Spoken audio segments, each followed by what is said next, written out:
Technology is set to transform the financial sector. Our next panel will explore how the latest innovations will disrupt and revolutionize the way financial services are delivered and what the future holds for industry as a whole. Let us give a warm welcome to our moderator, Ernesto Torres Cantú from Citi, and our panelists, Jenny Johnson from Franklin Templeton, Danielle Pinto from JPMorgan Chase, and Bill Winters from the Standard Chartered Bank.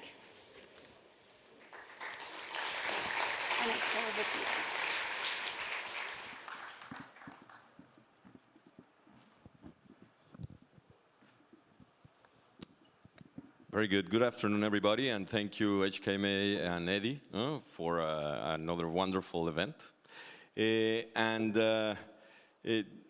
Being in Hong Kong for 123 years, actually, Citi, we've been, witnesses to its transformation, its innovativeness, and adaptation, which is certainly happening again. And talking about technology, and given that during all morning we have not spoken about AI, we wanted to take it to Ron's comment to the applicability, more than the evaluation, et cetera, in that sense. And let me start with Jenny. Jenny, how is AI transforming, business operations at your firm, and what strategic considerations should companies keep in mind to stay competitive in this field? Well, I think if you're not thinking about how AI is transforming every part of your business, you're not thinking broadly enough. And I almost think you have to think, what is AI not going to do in my business that we can add value by doing? And so, the challenge always with technology is the first thing that anybody looks at is you make more efficient what you do today, you get the tool in the hands of your employees, and then they start to give you ideas about how you can really make the next level of change. So right now, we're at that stage of figuring out, okay, how can we be more efficient? RFPs used to take us 18 hours to do the first draft. It's 14 minutes now. From our investment teams, if you think about it, an investment team has 3 decisions: buy, sell, size.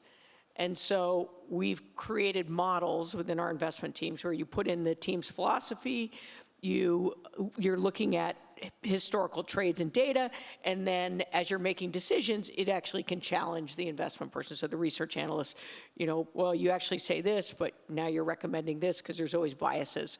On distribution, it's about how do you optimize the time of your salespeople? So who are they visiting, and are they having the best conversation? And all that, you obviously have the data internally to provide those insights. It takes time to hone the models, but we're looking at, really every part of our business, and obviously technology, creating code, every part of our business to try to push it forward to leverage the technology. Thank you, Jenny.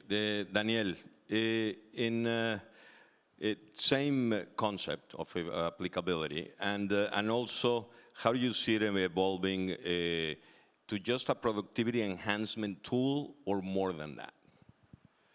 So I think that as a big company, traditional company, so the way to succeed, in my view, is to look at, as Jenny said, every part of a company will be challenged or transformed. But then how do you think about it? In my view is you have to think if that piece would have been an AI native activity, how you would have do it, and then try to get the organization to move exactly that way.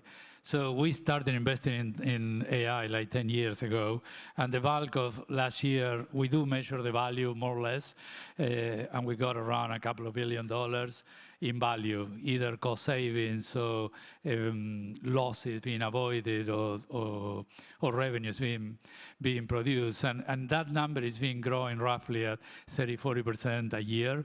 And I think that it will accelerate. But the bulk of what has happened so far is traditional AI AI.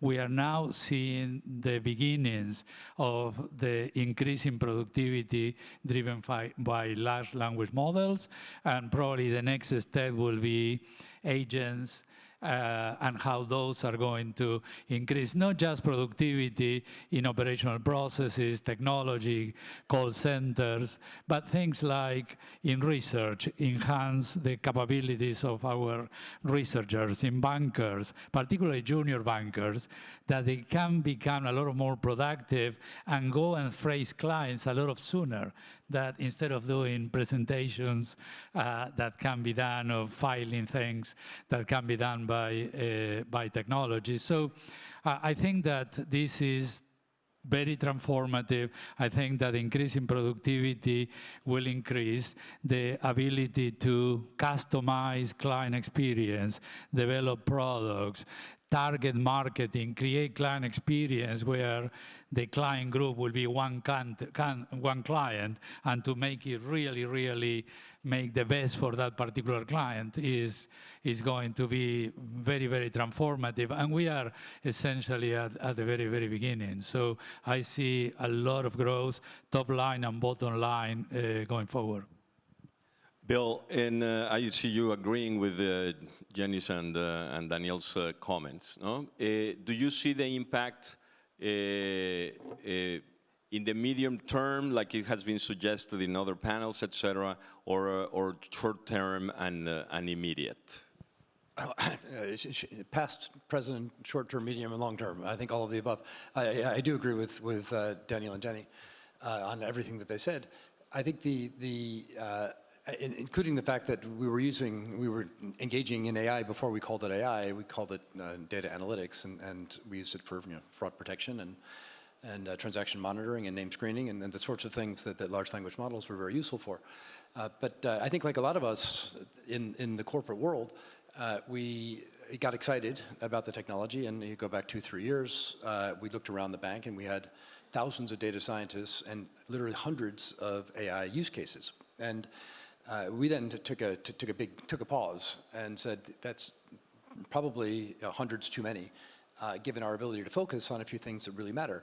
So the approach that we took at Standard Chartered was to say, at our core, we're a bank that focuses just on two things. We're actually quite simple. We focus on the cross-border needs of our multinational clients, whether those are financial institutions or corporations or governments. And we serve the affluent populations in the markets in which we operate, which are mostly Asia, Middle East, and Africa. And my challenge to the team was, how many of those 400 use cases are existential for those two sets of activities? If it's existential, we better develop it ourselves and be very good at it. If it's not, we can get it from somebody else, or we can wait a little bit and develop that ourselves. So it's been hard to train people in on 7 to 10 top priorities for us rather than 400, and I can tell you the 400 would have gone to 800 within a year had we not channeled a bit. Now, we'll get to the 800. Many of those you can get off the shelf eventually. It might not be absolutely best in class, but it doesn't matter if it's not existential for us.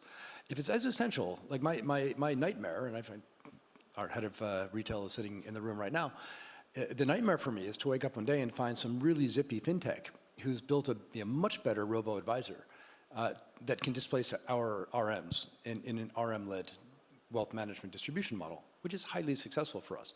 So if that's your nightmare, then you better have something that is keeping pace with the nightmare. That's what we've done. That's what we're doing. So we've got an excellent, I call it AI augmentation tool for our relationship managers to make them, position them as best in class. And at some point, as appropriate, we'll expose our clients to those tools, but only when they're ready for it and when we're ready for it, which is not today. That's the medium and the long term. Very good. Thank you, Bill. Now let's move on to the other big trend, stable coins and digital assets. Jenny, you've spoken quite a bit, and clearly about the potential for tokenization and blockchain technology to transform financial services and your industry in particular. What operational challenges need to be addressed to truly unlock its potential?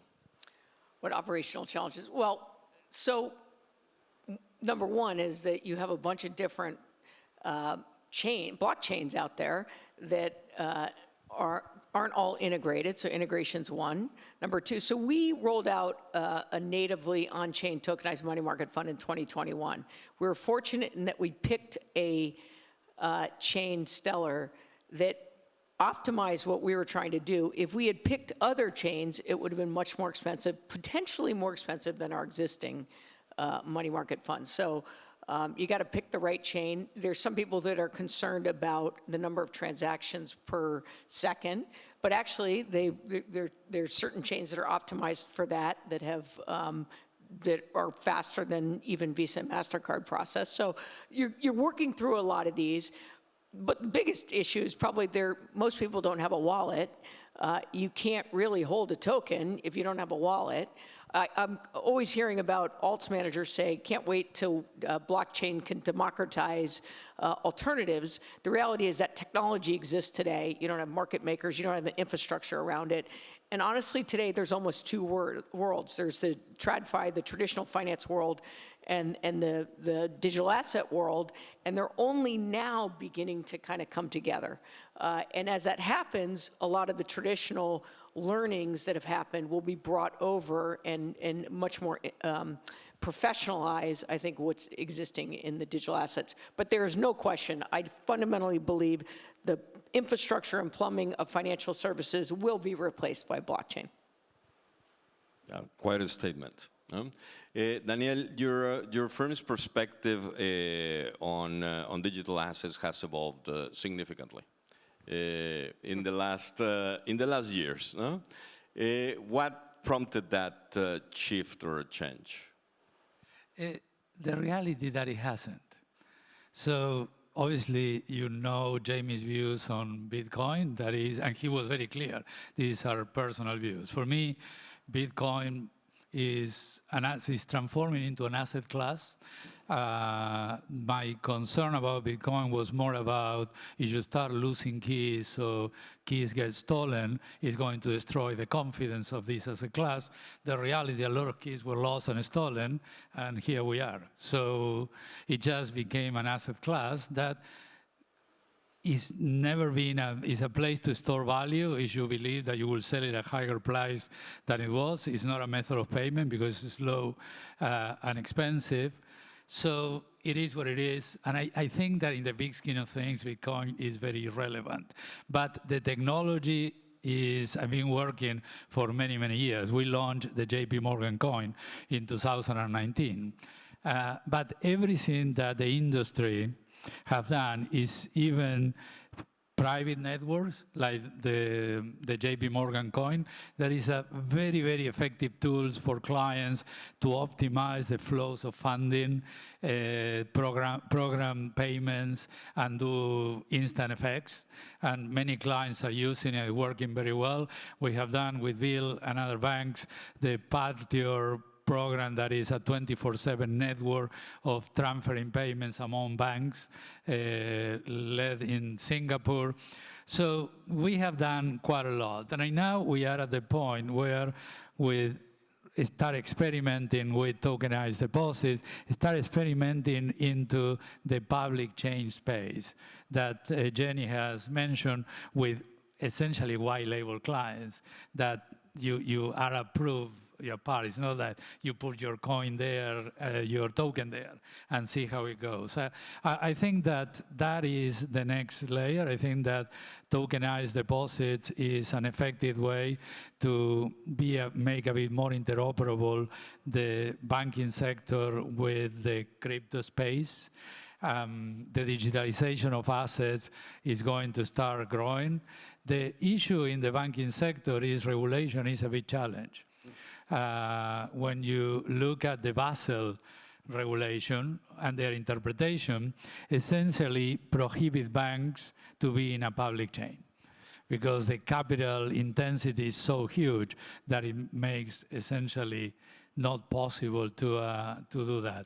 So the Genius Act in the US for stable coins of certain characteristics is not going to follow, apparently, the Basel, so in which case it's possible. And I think that there are a bunch of use cases of stable coins that they are obvious, like cross-border, small value, cross-border payments.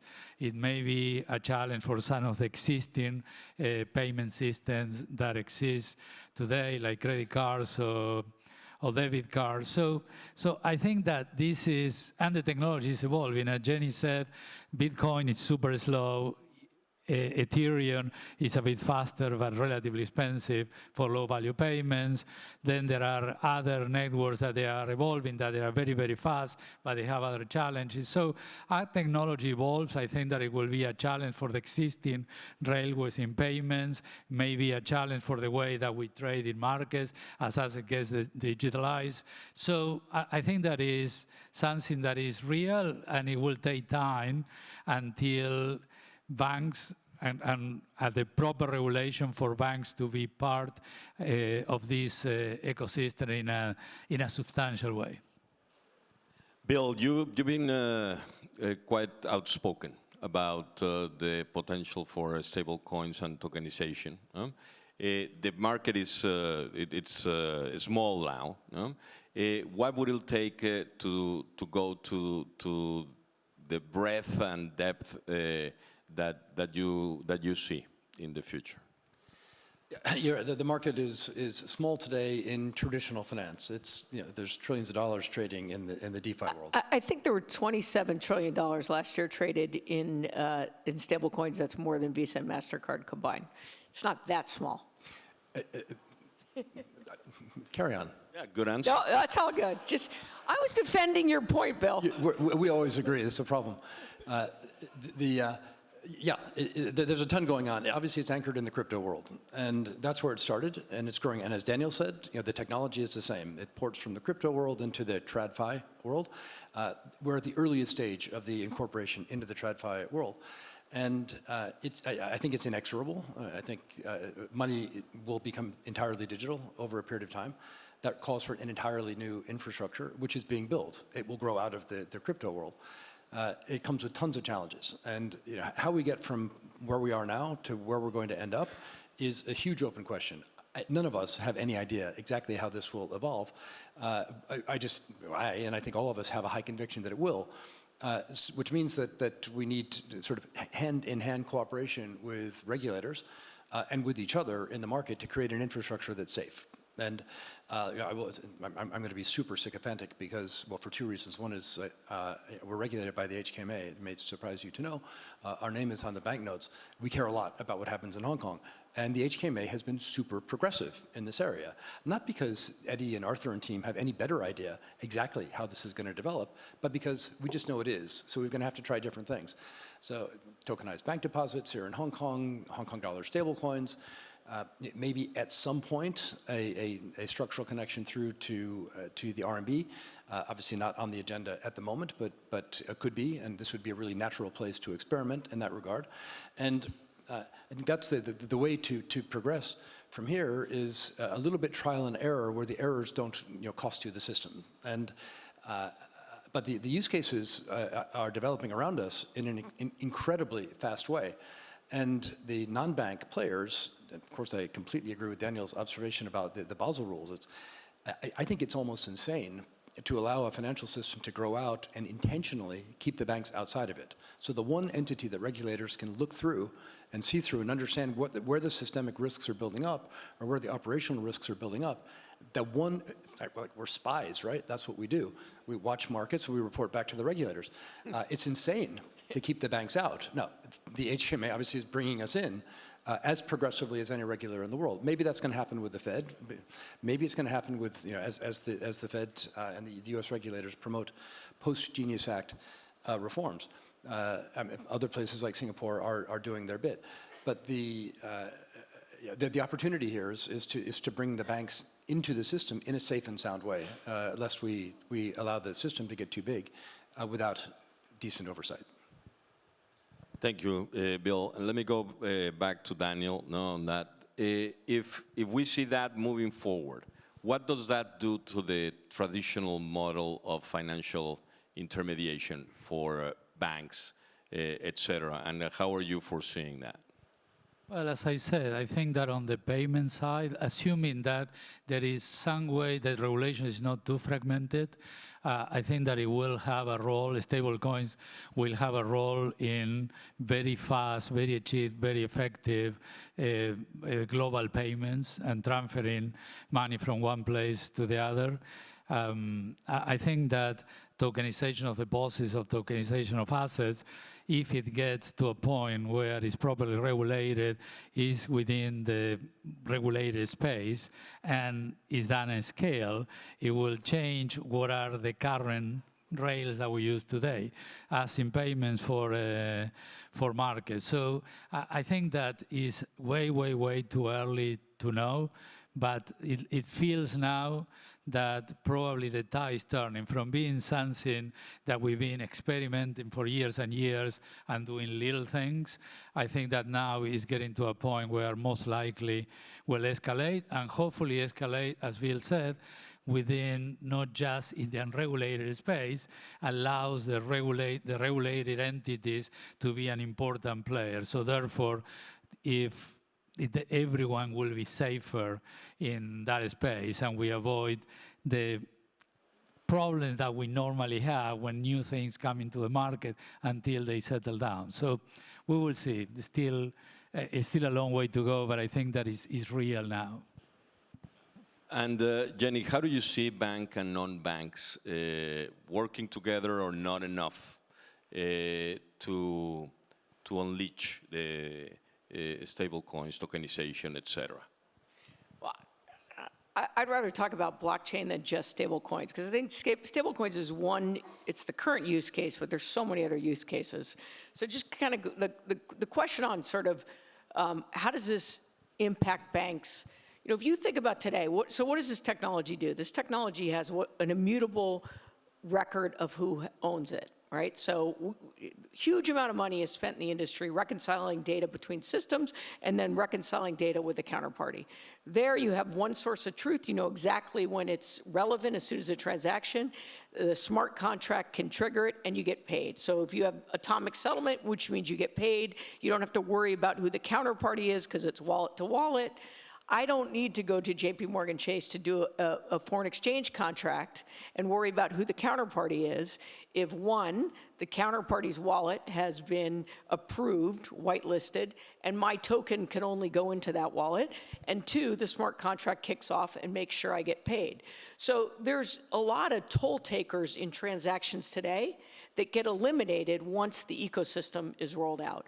And if you're like a title company to prove that somebody has ownership on a home, and it gets on the blockchain, you don't need to worry about going out and validating that. So I think you have to look at a transaction and say, where am I adding value and where does this eliminate? And it'll take time to happen, but I think because it drives down costs, it's much more efficient, it will inevitably happen. Very good. And one last question, Bill. You talked about cross-border, and part of this proliferation, if you will, of each jurisdiction constructing its stable coins has a couple of things. It's the reserve currency of one or the other, and its interaction for cross-border payments, et cetera. How are you seeing that, Bill? I think that's first of all, as a toll taker, I'm sure that Jenny had me and Daniel in mind. You know exactly where you're relevant. You'll continue to be relevant in those. The cross-border payments are the obvious use case because they've certainly for other than very sophisticated institutions, they tend to be slow and expensive, and less and less slow, less and less expensive, but nevertheless not 24/7 real time. So a lot of the use cases today are, for example, port operators who want to get the ship out of the dock on a Saturday, and they don't want to have to wait until Monday or Tuesday when the payment clears. Very, very simple use case, but a cross-border payment. It could also be a local payment. In the absence of any regulation or in the absence of any alternative, those transactions the cross-border payments will be conducted using US dollar stablecoins, right? Because they're there. There's 280 billion of them out there. They're very liquid. The people that care already have a digital wallet. They can use those those stable coins. But that isn't the world we live in. There's regulation, and many countries said, no, you can't, either a bank can't hold a stable coin, or a user can't use a stable coin, or you don't have a local license to engage with a local player.